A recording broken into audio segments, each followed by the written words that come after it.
This ride takes us through Hyderabad, moving along the city roads during the ride. The mood here is calm and focused, with the sound of the engine carrying us through the changing rhythm of the streets.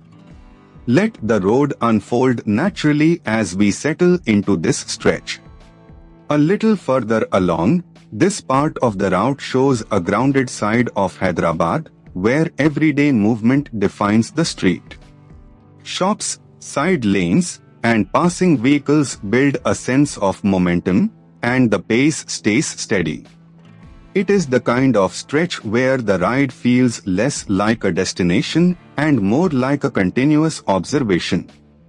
As the ride continues, here is something worth knowing about this part of Hyderabad.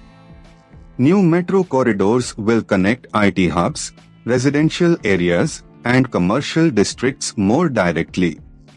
That local detail adds depth to what might otherwise seem like a simple road, and it reminds you that every ride here passes through layers of history and routine. Coming into the next stretch, from the rider's perspective, this section is defined by spacing, timing, and attention. Traffic flows in its usual unpredictable pattern, so every opening on the road matters.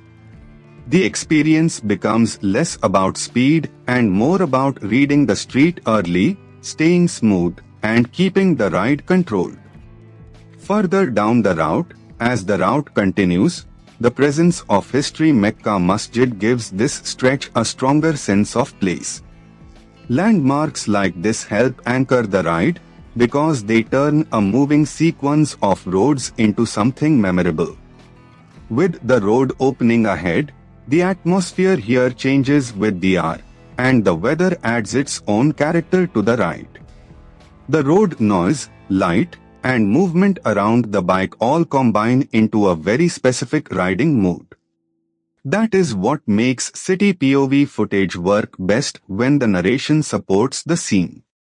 As this ride through Hyderabad comes to a close, the journey may be simple, but the texture of the road, the city, and the ride itself is what makes it worth watching.